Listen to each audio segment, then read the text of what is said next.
Good morning, everybody. Welcome to the PT on Ice Daily Show. My name is Alan. Happy to be your host today. Currently have the pleasure of serving as our Chief Operating Officer here at ICE and a faculty member in our practice management and fitness athlete divisions. It is Thursday. We talk all things leadership, business ownership, practice management.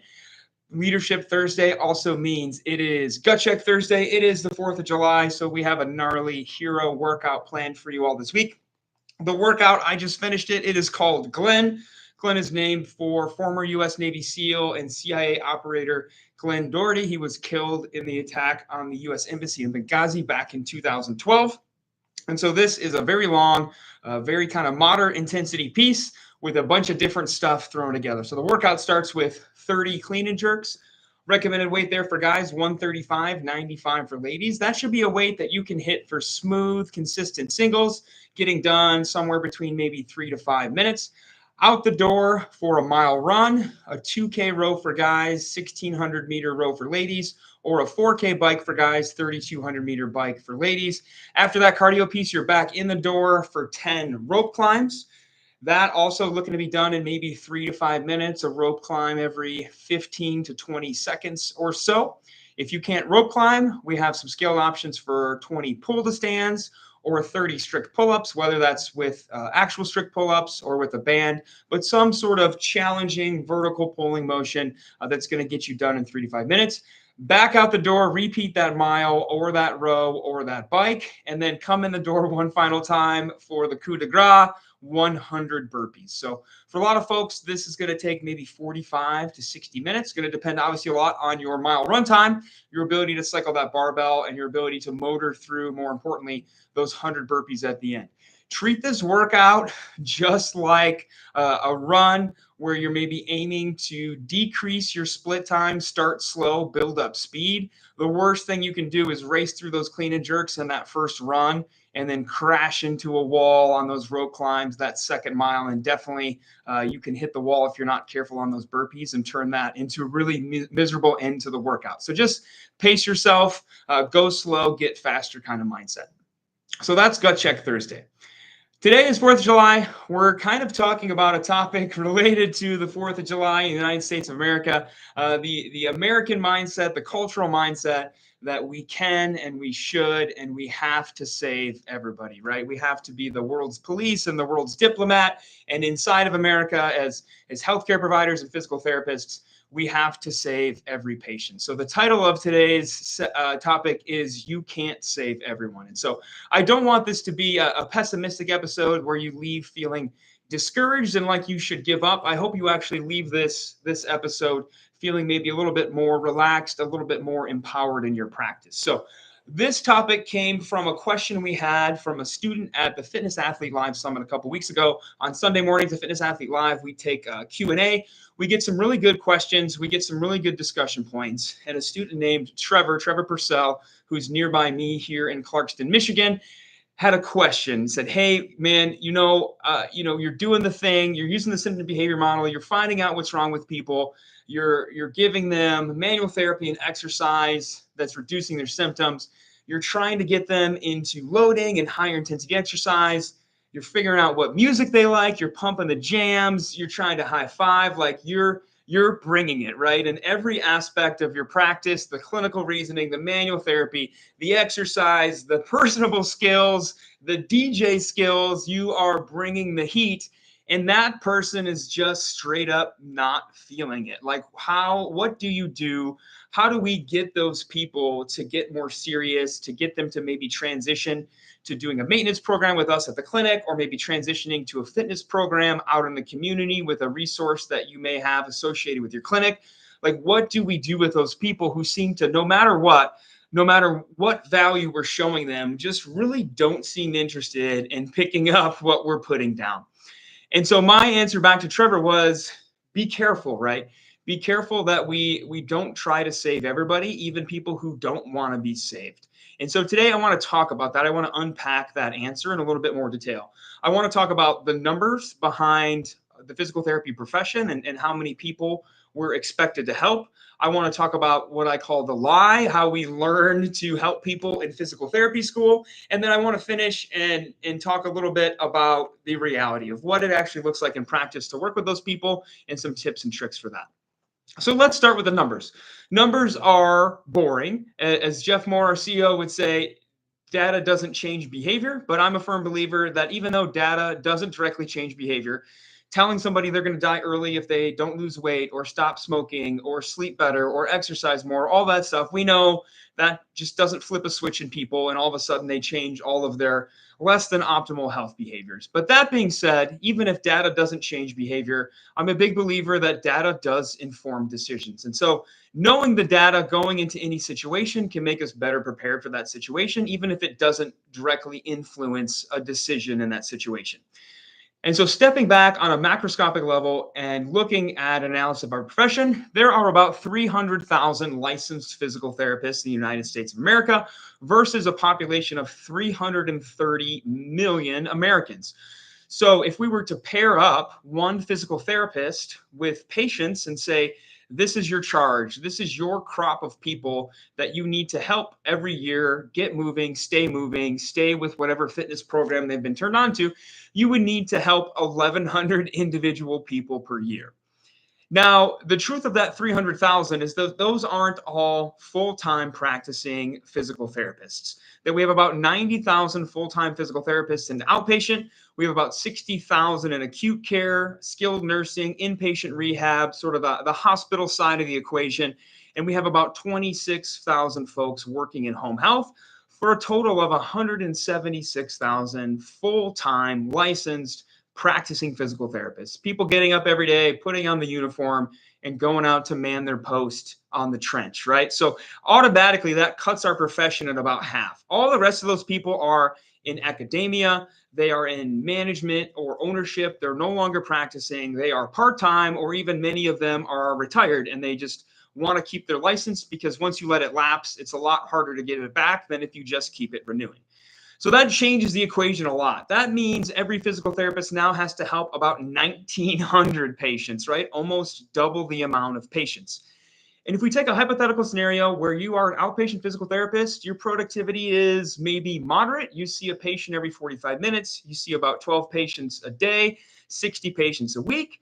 We know those are all highly unlikely to all be unique visits, each with a different patient, that a lot of those folks are coming maybe 2 to 3 times in a week. And so if we assume that those folks are coming twice a week, then you're probably only interacting with 30 unique people or so per week. And then if the average plan of care is about 10 visits or about 5 weeks of care, that we probably only interact with somewhere between 250 to maybe 500 unique patients per year. And that would be a very high volume productivity model. That would be a model where maybe you are seeing a patient every 15 minutes or so, or maybe even more. And so just thinking that statistically already the math doesn't add up, right? That puts us at about 20%. We're helping about 20% of the people we need to if our belief is that we should be helping and saving everybody with getting them moving, helping them stay moving, musculoskeletal rehab, performance, that sort of thing. It's not surprising to me that that number is exactly where physical therapy is at for utilization each year. Only about 20% of Americans seek the help of a physical therapist per year. So all things considered, we're at where we should be for the size of our profession. That if we wanted to reach more patients, we would somehow need to get even busier than we are, which I don't know how that would be possible. If you're only working with 500 people a year, seeing a patient every 15 minutes, to see 1,900 people a year, you would need to see 6 to 10 patients an hour. You would have 3 to 5 minutes with each patient. And so obviously that does not seem logistically possible. And so the real truth is we either need more physical therapists or we just need to recognize not everybody needs the help of a physical therapist at any given time or wants the help of a physical therapist at any given time, and that's okay. So moving away from the numbers and moving into the lie of why doesn't everybody need our help and why do we feel this disconnect between wanting to help everybody, but maybe perceiving that not everybody is, again, picking up what we're putting down. We're bringing all the noise in the clinic and they're just not receiving it. In physical therapy school, we were shown a facade, right? We worked with a lot of paper patients, right? A lot of case studies and scenarios on a sheet of paper. We worked with a lot of mock patients who were usually our fellow classmates, our professors, or maybe paid actors who were likely just students in a different program at the college that we took PT school at. And the thing about these folks is that they always got better, right? We did an intervention, a manual therapy, or an exercise intervention, or both, or whatever, and those patients always got better. Not only did they get better, they were completely adherent with their home exercise program, and they miraculously restored their function, sometimes within minutes of care, right? And so the smack in the face is entering those clinical rotations and entering early practice and realizing that's not how the majority of human beings respond to physical therapy treatment at all. And we get this buzzword that flies around social media as a result, imposter syndrome, right? I feel like I don't belong here. When in reality, I think imposter syndrome is this belief that we're not good enough and we have nothing to offer our patients and that we're not doing enough to save these people, right? If we could just shackle them down and force them to exercise, they would feel so much better. And damn it, why don't they just do that? But in reality, what we're probably experiencing is this interaction of higher volume care than we were exposed to in school, right? I remember my mock exams being 90 minutes or 2 hours. I've never had that long for an eval and practice in my life.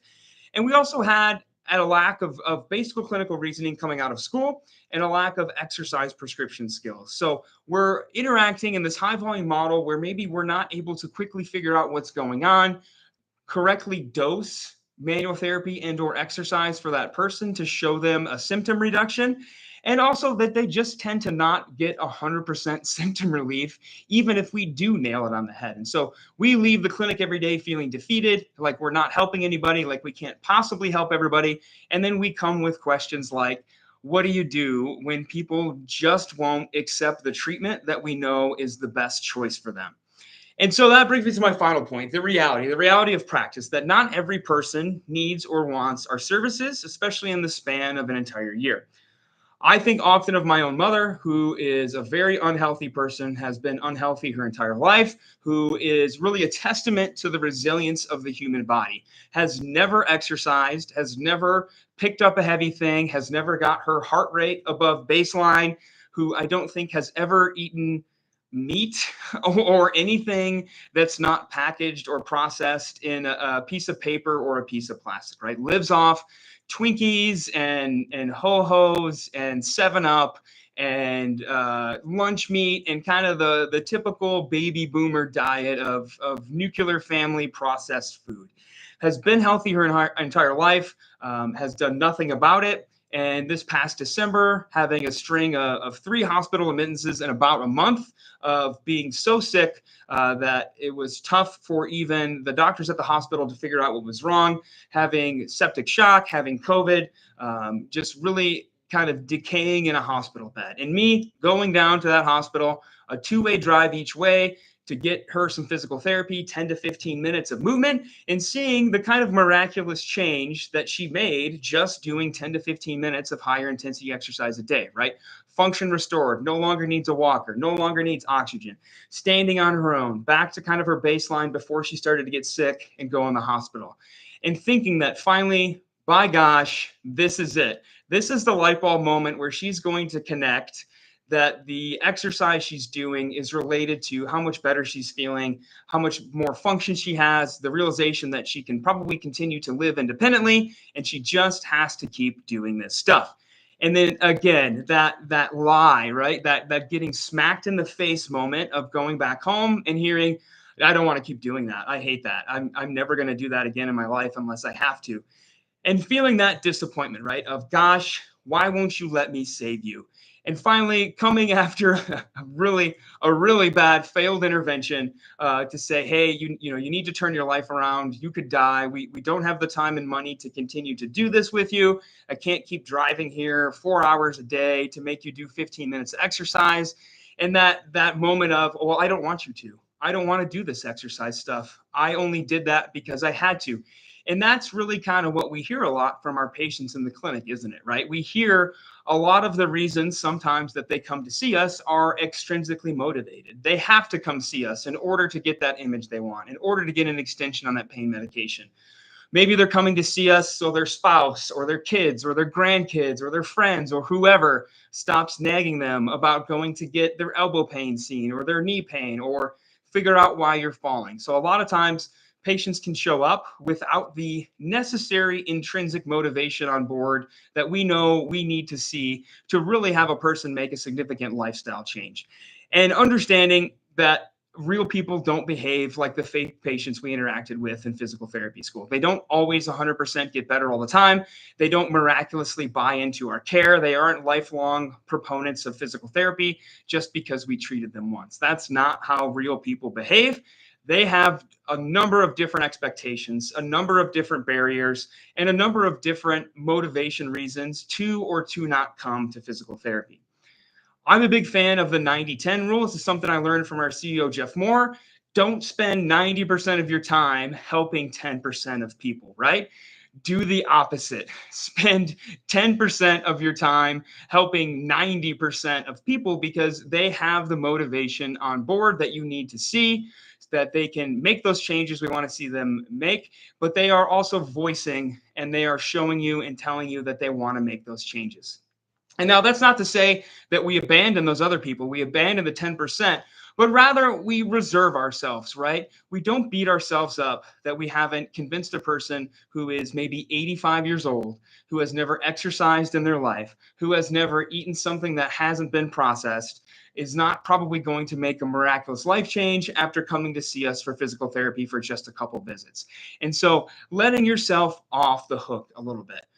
The sooner you learn to recognize who those people are, again, you're not banning those people. You're not going to give them less care. You're not going to say, hey, you can't come here until your attitude turns around, but you're just a little bit more reserved.